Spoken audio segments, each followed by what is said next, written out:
Right, welcome everyone to Shaking Up Sustainability, Different Voices on our industry, and thank you all. These things are always super nervous. It's like throwing a party. Is anyone going to actually show up? So thank you for showing up. We appreciate that. So I'm going to first of all just welcome our speakers. And as the presentation is called, it's Shaking Up Sustainability, Different Voices on our industry. And between our three illustrious speakers and myself, we all have very different voices, but we are all united in representing this amazing industry that we're all super proud and happy to work in. So today is going to be a discussion, but it's more of a conversation, and we're not looking to get any answers, but we want to have some conversations with our speakers, with you, and really do our best to get the conversation going about sustainability and shaking it up a little bit. So, before we begin, I just want to thank BCB for giving us this amazing platform, and especially thank Monin for sponsoring this talk and helping us put it all together. So thank you guys for that. So some briefer introductions.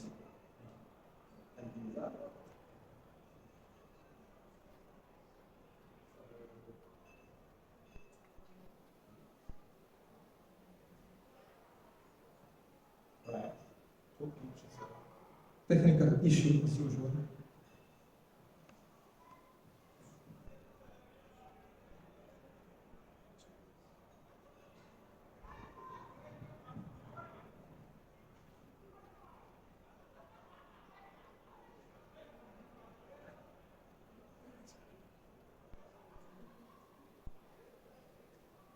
So very briefly, my name is Gary Sharpen. I'm one half of the Cocktail Lovers with our back, Sandra Lawrence. Some of you may or may not know us. We publish a magazine called The Cocktail Lovers. We have a podcast. We always see everything from the point of view of guests. That's what we like to think of ourselves as. We're in the industry, but we see everything from the point of view of guests. But we do work a lot with brands on consultancy work. We judge a lot of cocktail competitions around the world, and we do a lot of education like this. Along the way, we're super happy to have picked up a few accolades. We've won 3 times at Tales of the Cocktail, twice for a magazine, and also for our podcast and a few other things. And we absolutely love working in this industry. So moving on to our first star speaker is Lizelle. Lizelle, can you tell us a little bit about yourself and what you do? Yes, sure. So welcome to everybody. It's a pleasure to be here with those 2 fantastic guys and our moderator today. So I'm Michel. I'm coming from a small country, maybe you know, for vacation time, for summertime, Croatia. Okay. I was born in a hospitality family. All my life I'm in hospitality because my parents were owning a restaurant, so I was part of this business for a long time. After that, I graduated in tourism and hospitality industry at the university. And after that, I joined a bartender community. I was going from being barman to head bartender, bar manager, and a bar owner in 2 different countries. I was working in Italy and in Croatia. And in 2015, I joined Monan as a global team. And I was working as a brand ambassador, as a beverage expert, and today I'm representing the advocacy program. Actually, I'm the advocacy manager for the brand all over Europe and outside. Yeah. I'm exhausted just hearing it. Moving on to the amazing Lisa from the equally amazing Little Red Door. Yes, so my story is not as long as Michel. I don't have as much experience. Hi everyone, thank you for being here.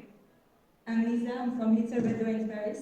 I used to work in a pub, joined the cocktail a few years later, and I joined the company over a year ago as a senior bartender, and I'm now assistant bar manager. Hello Maurice, thank you for coming. Come in, join us. Hello, my name is Benny. I do work as a brand ambassador for the beautiful company of Rotoni from Nicaragua. Like yourself, I started working in a pub some years ago, not last year, for maybe some years before. And then we started doing caipirinhas, this crazy cocktail from the old days, no? And I started talking to guests and looking at what they wanted to have and what they expect from a cocktail bar, from cocktails. And now I'm representing the brand for for Austria and for Germany.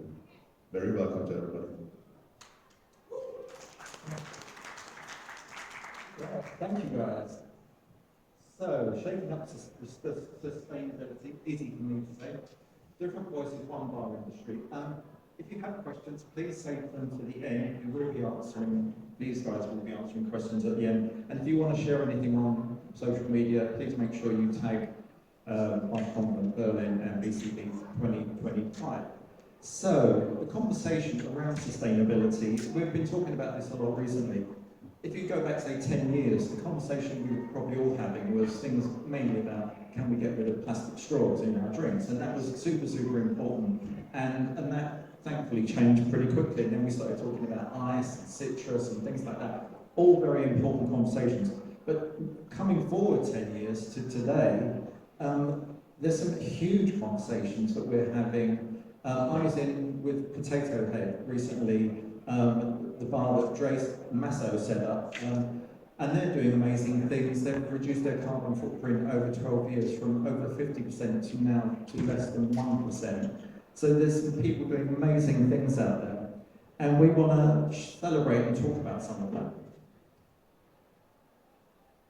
So, big question. It's a word we're all using a lot, sustainability, but I think it has a different definition for all of us. And I don't think there are any right or wrong answers about how we define it, but I think it'd be interesting for all of us to just briefly talk about what we think sustainability actually is. I'll just get the ball rolling and say, for me as a guest, I think it's grown a lot to being about nurturing and really protecting the things we value. So whether that's resources around the earth, of course, also people, our guests, the people we work with, our effects on the wider world, people, but also more abstract things about how do we nurture and support education around the world, whether it's in our industry or whether in the world. So I think it's about nurturing sustainability. Mazel, what do you think?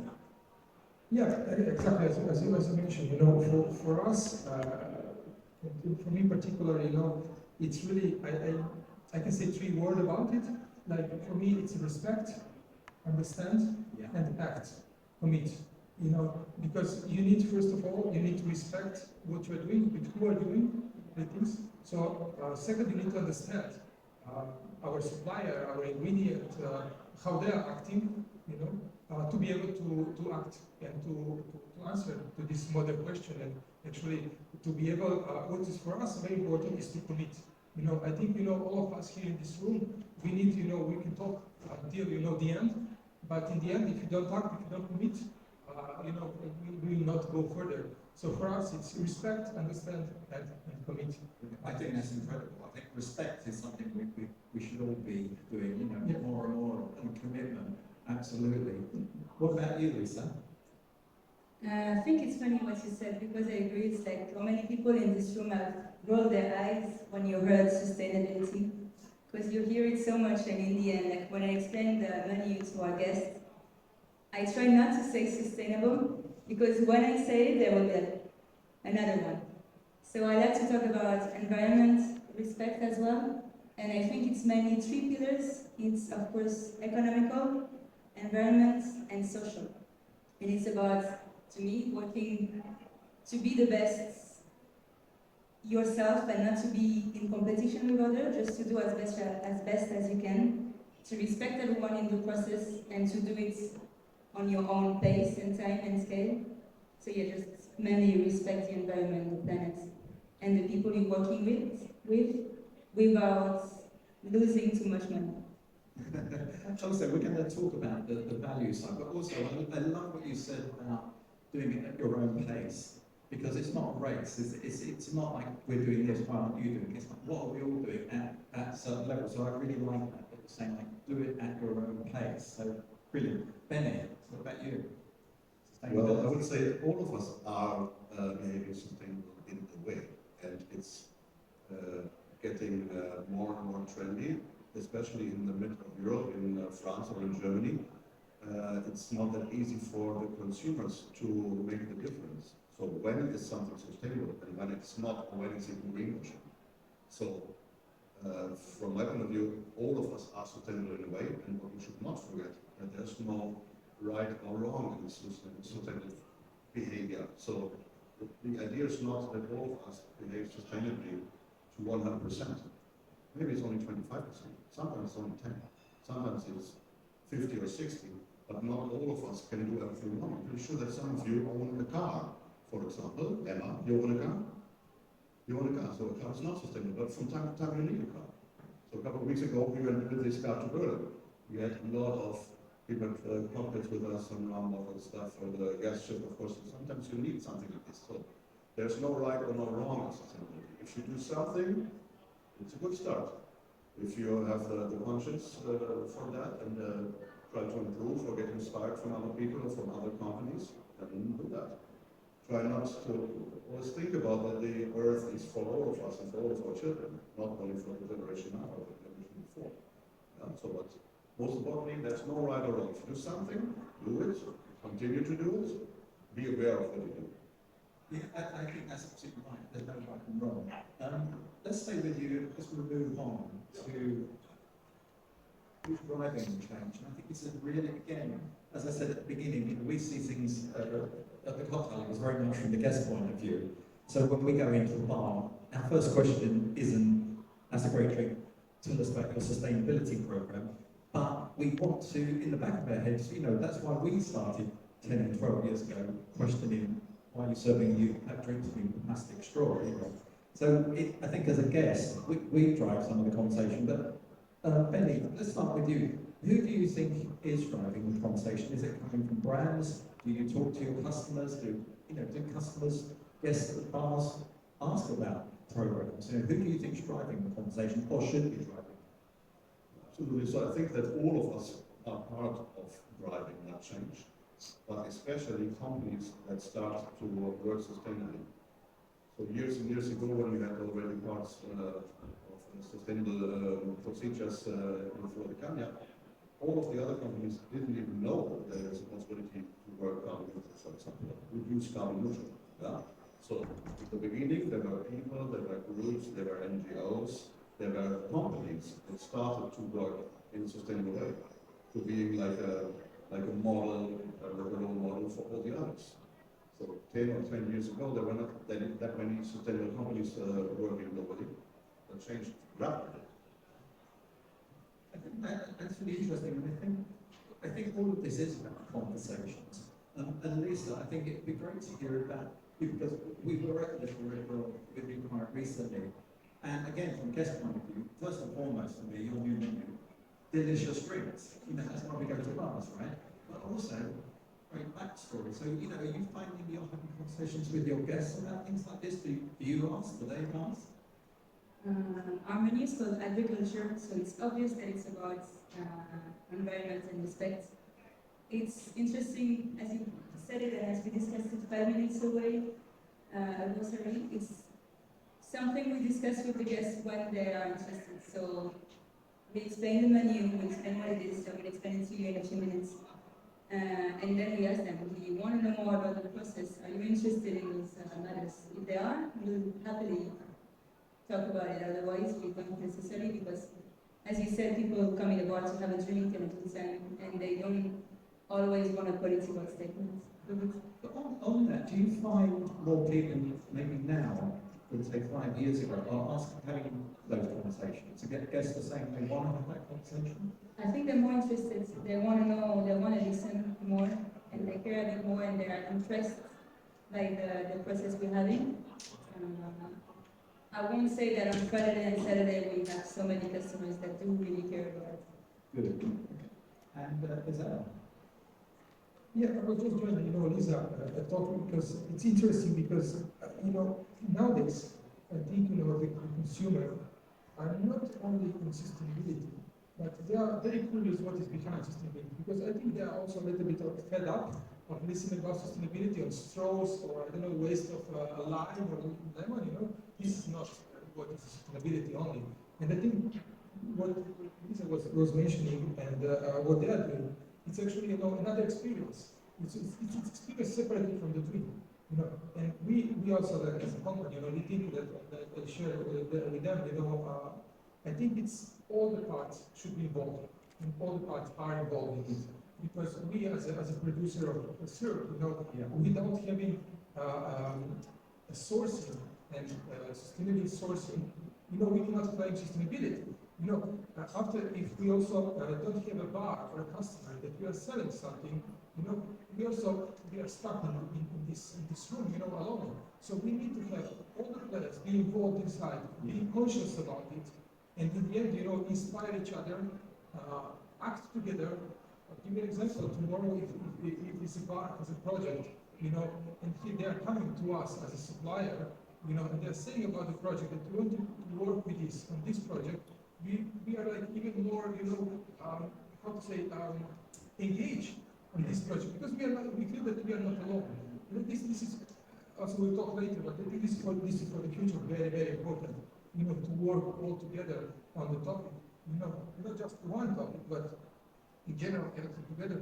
As Benny was saying, they can do a project, but if they don't have, all the components together that are working together with the same mindset, I think we will not go further. We'll stuck in the same thing of the straw and the scissors.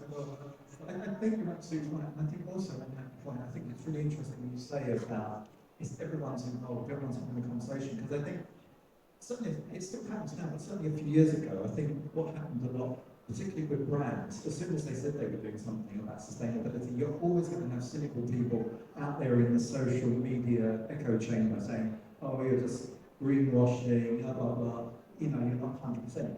But it's about a commitment, as you said, it's about a commitment just to making those start, and that can come from all of us, right? Yeah. So, Lisa touched on this earlier. Accountability. So, is it a responsibility, a competitive advantage, or is it both? And by that, you mentioned, Lisa, about doing great things, but also not losing money, and that's really important. I remember when we used to talk about recycling paper 20 years ago, and it was really difficult because everyone said if you recycle paper, it's more expensive than using new paper. And it's like, how do we get out of this sort of vicious circle? But I think, you can't ignore the fact that we're all in business. And there's nothing wrong with making a profit to keep your business going and keep your guests happy, your customers happy. And we've got to make money to do that, right? So how does it work for you in terms of that balance between doing the right thing, making some money? How do you balance those two? So first on accountability, I think it's a responsibility to have, to take action and to be able to prove it with data and not to be just greenwashing. And how we do it is just what we did, and I will again mention it a bit further away. It's just talking to producers and work with them, and in the end, just by working directly with producers, we realized that we could, based on how much of product we need, just negotiate a rate. And this is our own place. This is what we work with the producer, and the rest of it, I may not be the best one at using water at the bar or electricity yet, but yeah, that's what we do. It's like working on one thing for now, which is with producer for most of our drinks, for all of our cocktails. So it's already a big, big part of the bar. Okay. And Benny, you're running a big brand, what comes first? Cart or the horse? Is it sustainability or is it making money? How does it work? Well, it can work when you change the process. And to answer the question on the television, it's clearly both. So yes, we are accountable for the environment that we are living in, for ourselves, but of course for the next generation. So of course we have to take care of the environment. What we did a lot of years ago, we started in 1913 a school on the distillery area. Why did we do that? Because our co-workers couldn't work because they had to take care of their children. And the more children in Nicaragua, they go to school for like 3, sometimes 4 years. Yeah? But we started to create a school that they can go further, go to the university, go to another country, study something, make something out of themselves. What happened at the same time? At the same time, our co-workers in Nicaragua knew that the people are taken good care of regarding knowledge. So what happened? The workers were less stressed. We are talking about 1930, not 2030, yeah? 1930. A couple of decades later, we built our first hospital on the ground of the facility as well. So to offer a free health service for the workers and the co-workers and their families. For us here in the middle of Europe, this is fucking normal. Sorry for fucking, but it's normal, you know? But Nicaragua is one of the poorest countries in that whole area. Yeah. To go to a hospital for free is like we talk about Disney World. So 1958, we finally opened our first hospital facility. Since then, all the workers and their families get health treatment for free. I mean, it's great, because when you put it like that, it's clearly a win-win, isn't it? It's absolutely everyone's benefit from what you're doing. Happy people you work with, less stress because they know that they're taking good care of. Yeah. This is one of the most important and powerful resources that we have, the people that work for the planet. So making them happy, especially the ones in Nicaragua. For the European ones, it's super different because we're used to other things, of course. Especially for our colleagues in Nicaragua, this is super important. Because of that, we have people and families that work with us for 3 or 4 generations. Yeah. Because they know that they do something good, and they know they're taken good care of from, of course, the creators, so the family palace that created this vision of this idea. Yeah. No, I think that's amazing. Can I bring Lizelle back in? Because also it'd be great to hear again from you on the balance between doing the right thing. I will give you an example. You know, we were talking about competitive advantage. You know, and you remember, I don't know, 10 years ago, the first coffee who put, you know, sustainable sourcing, greenwash, was like a big deal. You know, nowadays you have almost every company has it. You know, so it's not anymore a competitive advantage. What is next for them? You know, what I mean. So for the same what Lisa was saying, you can do, you know, a fantastic sustainable menu in the bar, but if the drink are not good, what is the competitive advantage? You know, the same for I don't know, for spirits and for Flordetania. If they're doing a fantastic sustainable packaging, but nobody want to have a bottle of Flordetania in, I don't know, paper, you know, it's not a competitive advantage. So we need to talk always like, you know, we need to think about the business side, but at the same time, you know, not just to do marketing, you know, and saying, we are doing this, we put the badge somewhere, but really, you know, to have behind, you know, a story, you know, an action is working, you know, is in relation with the business. Because, you know, they are selling cocktails, emotion, they are selling spirit, we are selling ingredients, syrups, etc. So we need really to think about as really an action, not just storytelling, you know. And this is, I think, very, very important for the future. Yeah. To understand well, you know, how you can play this in the future. Because, you know, as I mentioned for the coffee business, it's not just to put a stamp on the coffee packaging. You know, it's an advantage in the beginning, but in the future, you know, you really need to commit to that and to work on it. And I think what's great is, you know, from all three of you, you know, I think there's an industry, it might be the drinks industry, but I think, you know, anyone who's in business, right, when we do get criticised, it's by people who don't understand what it's like to actually run a business. You know, we're not living in some fantastic socialist utopia where no one has to make any money. No, we have to make money to pay our taxes, which actually helps everyone anyway. And what all three of you have said is like you're doing the best you can for your business, which is also doing the best what you can for the wider world. Yeah, exactly. And what you were saying, like, it's why we are here now. It's not just to talk about us, but to inspire people. Yeah. Because this is one of the most important things, you know, to showcase what you are doing to inspire others. I'll give you an example. We'll talk later about our water treatment project. You know, so when we finish the project, we can an open door at the factory, you know, to showcase what we did. And so we invite everybody. And I remember this, you know, when we were there, and Mr. Olivier, our owner, you know, he checked the list of the people who are coming. And there were, you know, 2 names of the owner of our biggest competitor in France, you know. And he was saying, oh, they're coming, fantastic. You know, because it's important for them also to understand what they can do in their own environment.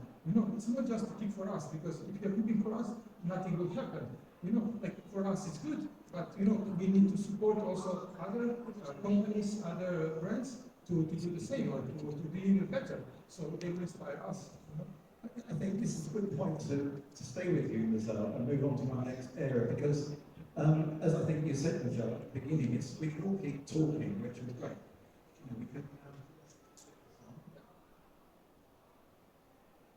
We can, we can all talk the talk, we're all great at that, but who's walking the walk and actually doing stuff? So we can stay with you first, Michelle, because all three of you are doing some amazing projects in this space, very, very different ways of approaching it. So if we can start with you, Michelle, and what you're doing, and just tell me when you want to move the slides. Yeah, sure. You can go for it. So as you mentioned, we can talk for a long time, and I think three of us, many more, we can talk for hours and hours about what we are doing and etc. Because we have a lot of things to share with you.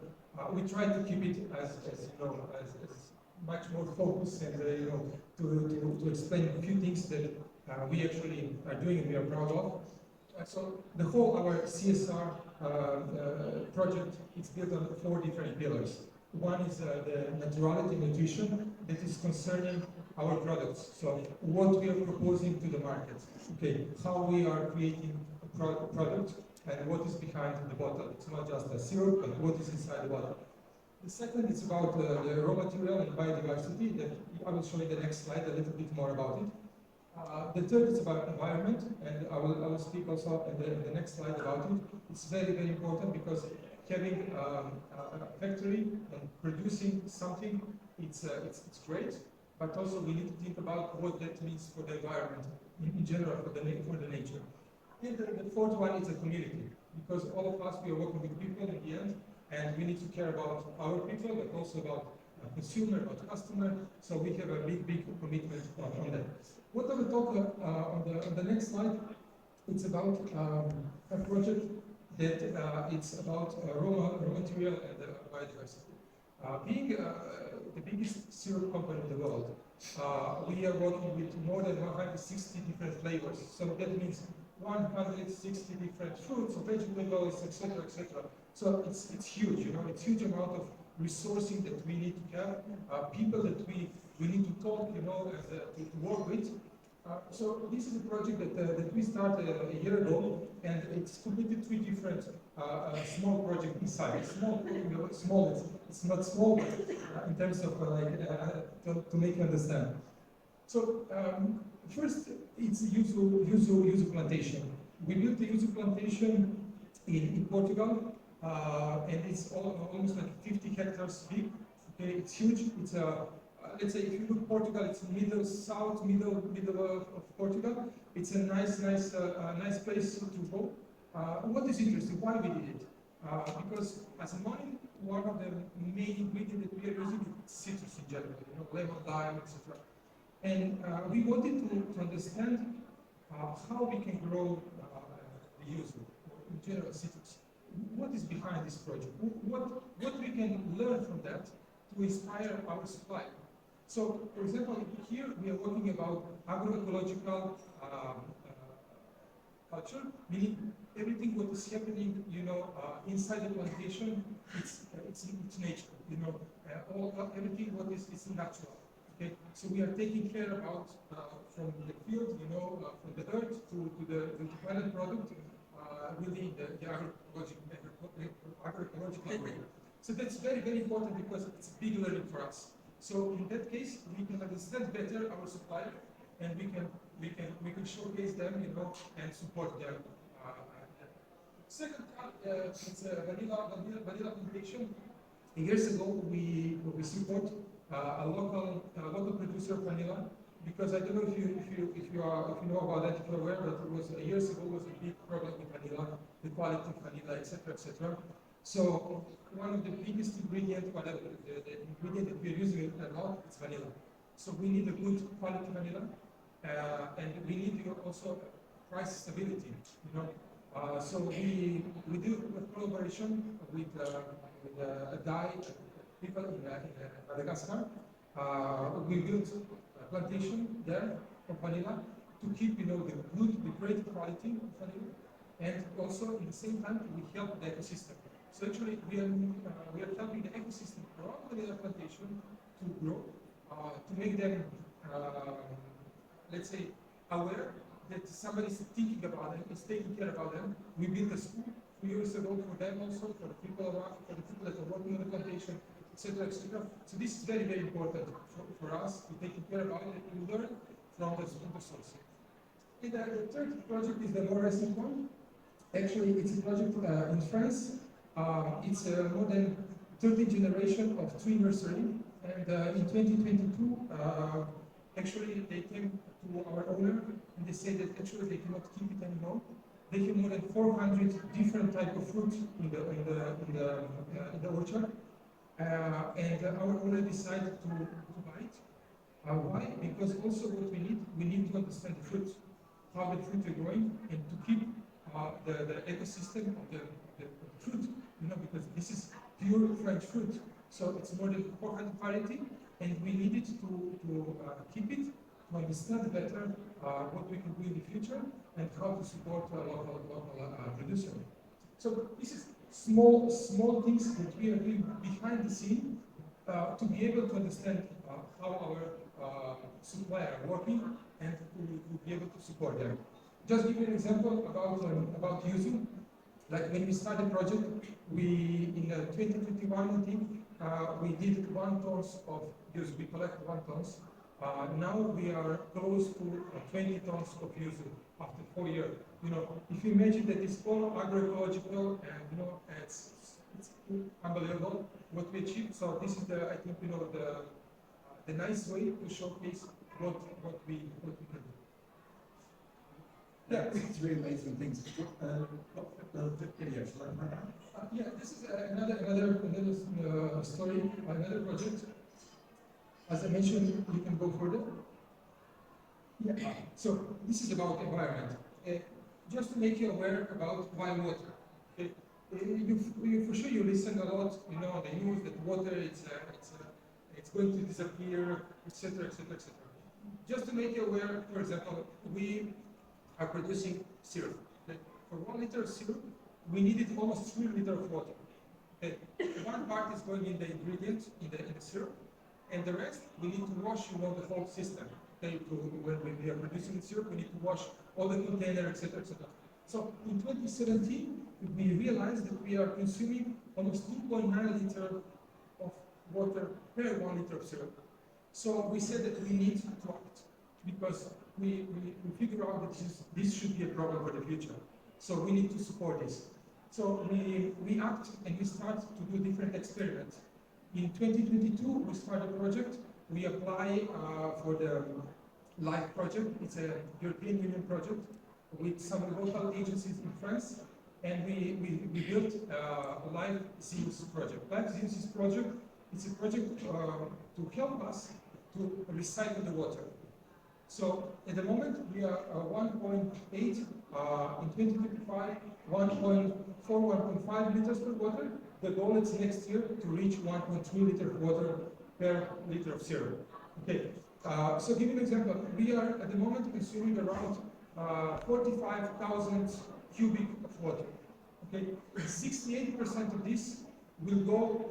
We will recycle to wash the machine and everything, and 32% we will put again inside the syrup. So it's 100% actually, of what was before consuming will go back, in the product. It's huge. The product is huge, and you can leave the video just to showcase to people, what actually is behind this story. That's an incredible step you're making. Shall I share that video now? Yes, please.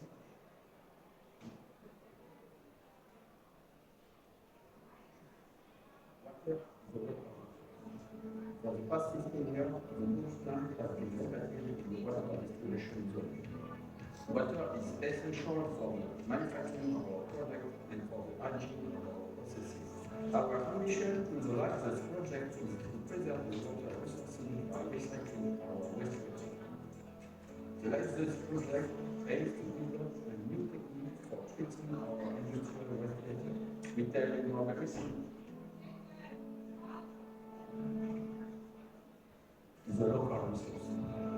past 15 years. I mean, a very good example of not just talking the talk, but walking the walk. So moving on to Lisa, we've touched on this earlier, but we'd love to hear more about your story, what you're doing. Yeah, of course. So our new menu is called Agriculture, as you can see here. It's a bit like you said about Michel, about knowing the future problem that we will face. So overpopulation, famine, or climate change. So we decided to focus on agriculture and our farming techniques and on farmers themselves. If you scan the QR code, you will see our menu, all the pages of it. And basically it's like having a menu with 11 techniques that are also the name of the cocktail, so 11 cocktails, and 11 ambassador ingredients, because when the people come in the bar, they want a cocktail. So to kind of give them consciousness of what they're having, we name the cocktail the same way as the farming technique. And because you may not know what aquaculture is, you will have underneath the ingredient that is the most produced for the cocktail, and you will understand. It can, if you work in a bar, or if you go in a bar, you will think 11 cocktail is like not so much. Yesterday we went into a bar, and there was maybe more than 10 cocktails for each category of alcohol. So it's also a statement to have only 11 cocktails. And be respectful of what we do and be able to do it the best way we can by just choosing and picking and doing it on our own kind of rhythm. So amazing. And as I said before, delicious drinks. Thank you very much. That's what Thank we're you. going We to will ask for. actually be serving a few of them on Wednesday nights at the Gibson. So if you're still in town, you can come and try the drinks. With a little flower on it. Right, so, and Benny. From field to water, what can that mean? So what we do, of course, we are structure-wise a single estate farm. That means we are in control of the process from the sugarcane field and the sugarcane plants to the ready product and the bottles, of course. So what we basically do, as a single estate rum producer, we produce sugar. All the rum producers that work with their own material are sugar producers. So we produce sugar for Nicaragua for a long time, 135 years plus already. Yeah, out of the sugar process we get the molasses. So we do the sugar for the country and the molasses for us to ferment and to distill. Of course, and after we squeezed the sugarcane plants, out of the fiber of the sugarcane plants, we produce biofuel. So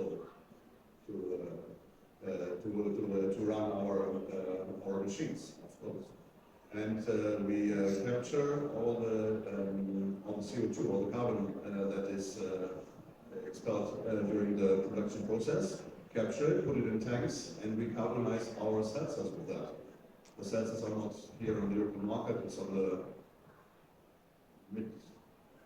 mid-American market and Central American market. Yeah? So we use that CO2 to put soda in our seltzers. Yeah? Maybe we can have this little movie so you can see a little bit more. Sustainably made.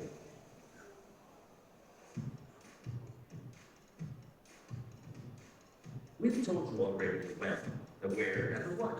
Now, here's the what. We are a brand new person, committed to a greener future for Canada.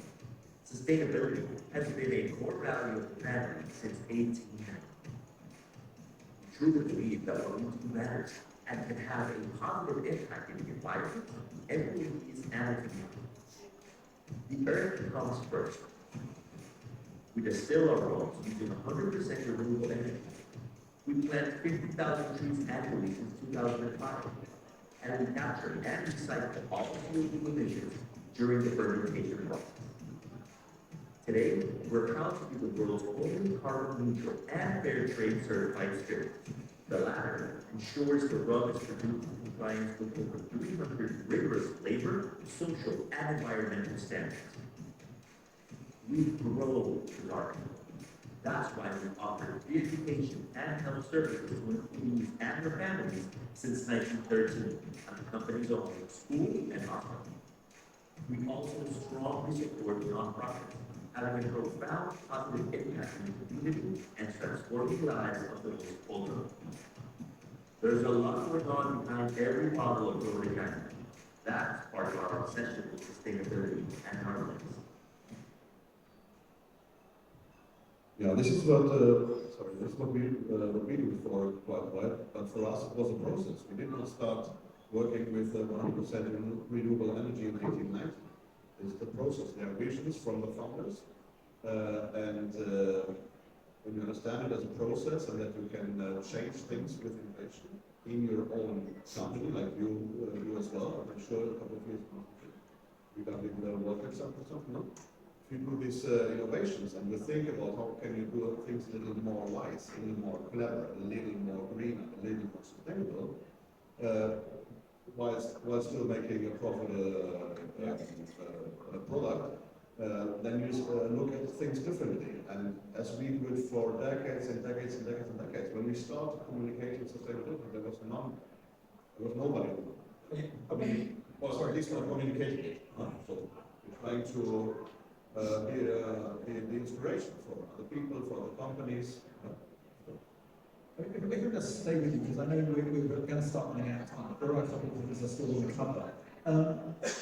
About support, if I can stay with you, Benny, and we'll ask everyone, did you get any support from the government? Certainly in the UK, the government talks good argument, but if anything, they're putting a lot of obstacles, our government, in the way of hospitality. I hope it's not the same in your country. Did you get support for any of these things? No. Okay, good answer. I know the short answer that, of course, we stick to governmental regulations. This is what you have to do in each and every country in the world. But we're talking still about Nicaragua, so there's absolutely no governmental support for a brand starting or changing different ways of the industry. Not at all. But of course, we create things out of the process, out of the vision. So the basic thing why we do that is the vision from our founder. So it did not fall from the sky. It was the idea of Mr. Francisco Peras years and years and years and years ago. And through the last 145 years, of course, we changed things, adopted things, looked at things differently. Because when you own the field, when you own the plant, when you own the distillery, then you look at things differently. When you get a nice little underage rum from some country and you put it in some barrel somewhere else, this is another thing. But when you own and control the whole process, then you are the one that can adopt and change. Yeah. And what about you, Lisa? Do you get either government support for what you're doing, or indeed does anyone else? No. No, and we're a bar, so we're not the main subject. We're like, of course, as you said, we care, the owners care, so that's why we do it. We do it for ourselves because we wanted to do the right thing, but no, we don't get it. Okay, it's all sounding very positive, isn't it? Please say you've got some government support. Yes. So actually, for the Live Zeus project, we had a support. Actually, we had a support. We have the idea what we want to do. Okay. And European Union has a program that calls LIFE, okay, that everyone can apply.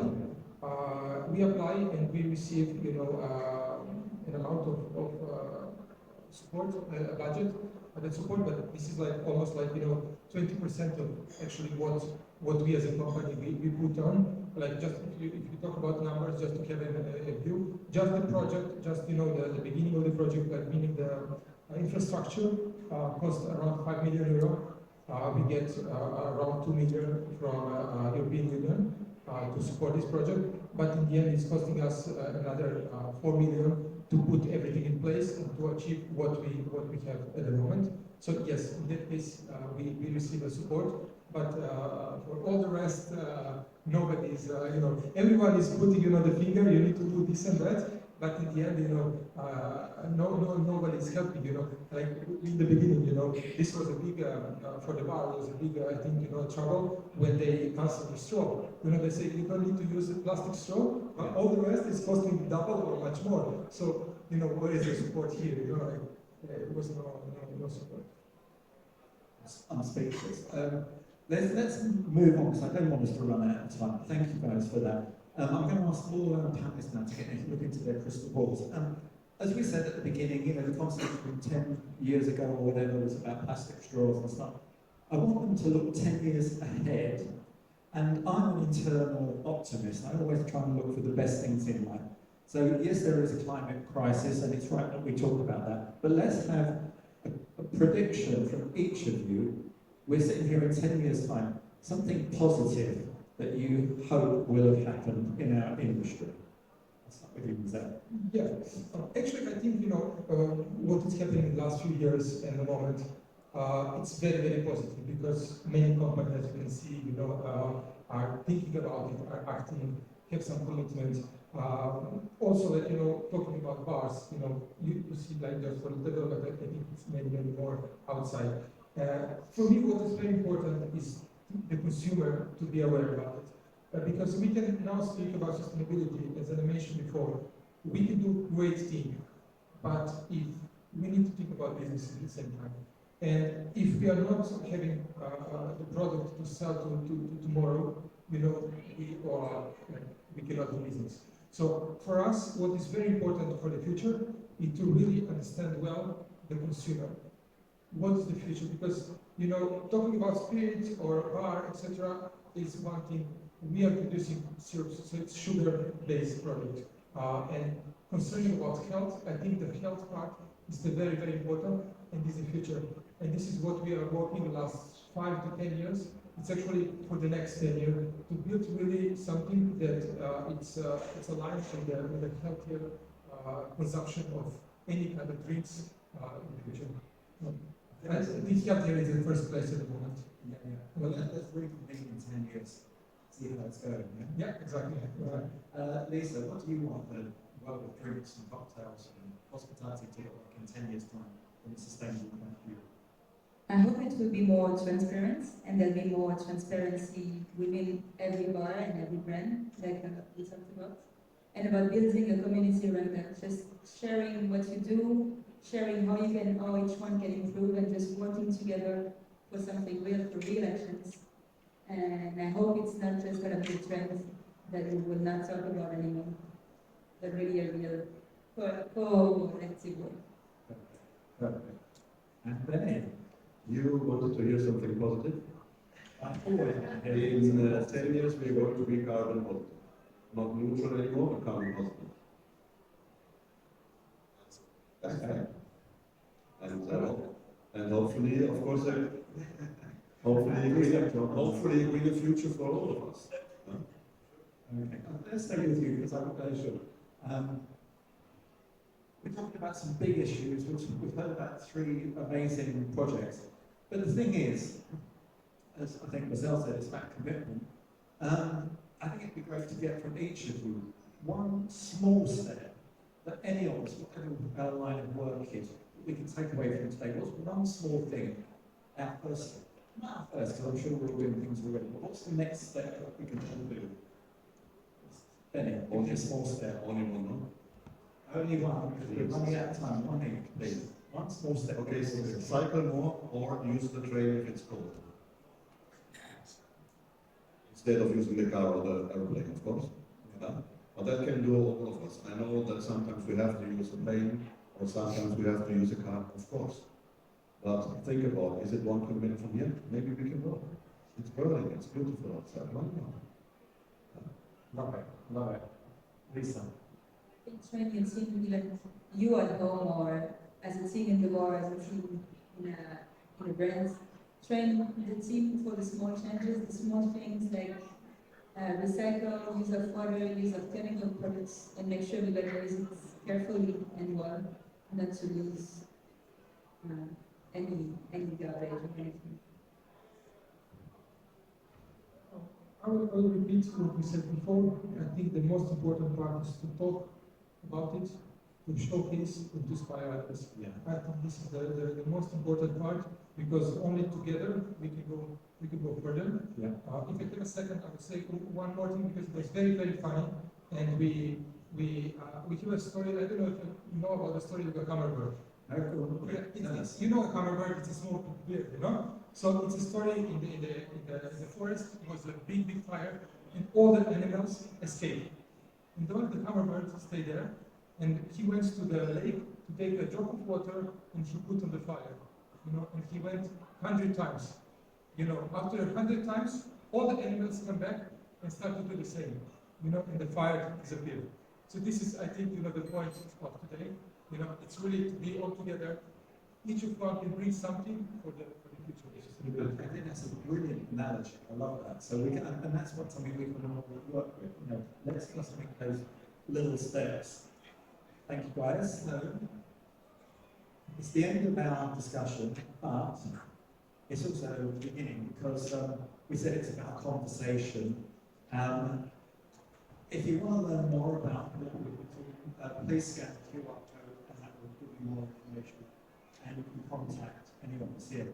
But I know we're running out of time, but if there's any questions, it would be great to be able to answer questions. No, I just have one question. I don't know if you can, but basically, you talk about the cynical and the gas pipeline, how brands are greenwashing, but if they're not cynical and they're going to ask, what is the alternative to protect those customers, those clients from malicious practice of brands just doing the minimum to get a label to be more aware?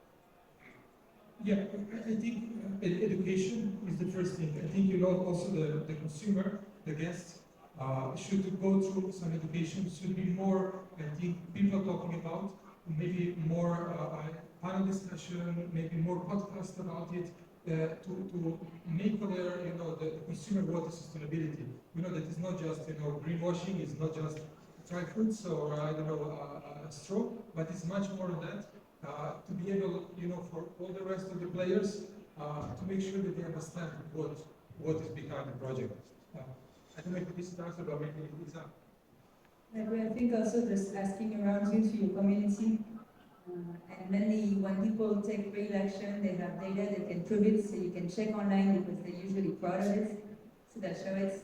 And another step will be to just ask them what do they do and to ask for that data. I agree absolutely, but I think it's even more on the point of transparency from all the different parts. And I'm thinking that the question was more in that direction, right? But that's not that easy because it's, of course, in Europe we have at least a potential of European Union for all European Union countries. But it's still not that easy because when you go to a supermarket right now in Berlin or Rewe or Edeka or something, you will find a lot of beautiful products on nice carton and greenish colors wrapped things, and they're absolutely not sustainable. So for the consumer or for the guest, it's not that easy, but I absolutely agree with Lisa. I think that you see when companies or when bars or when people do work differently from all the others on the market. So I'm pretty sure that there are other companies that do partly nice sustainable approaches and things. But I know that there's not another one that is in that scale, in that surrounding, in that huge area that does what we do. Because of that, we talk about that. Besides, we produce delicious rums, by the way, but this is another point, no? But I think it's more into that direction, right? Yeah. Is the question halfway answered? It was more of like, we talked before the cynical customers, the consumers, what the cynical, they're thinking about. Shouldn't we as brands want sustainability engage that challenge and actually give it a bigger voice instead of just being like, oh, there's a bit cynical, and actually take that challenge and be like, no, this is the actual group of be transparent about it, and this is it. Yeah, I mean, I think this is a big conversation. I think we've had some stuff here, but I think if you want to follow up, I think it'd be great to follow up. I just want to see if there's some, you know, because we are going to get kicked out soon. So is there any more questions from anyone? No? Okay, but as we said earlier, feel free to scan the QR code, follow up with us. But thank you all for showing up, and we know, let's all make a few more small steps. And thank you, Giselle, Lisa, Benny. I've learned a lot from you, and I really appreciate all of you guys. Thank you, thank you. Thank you.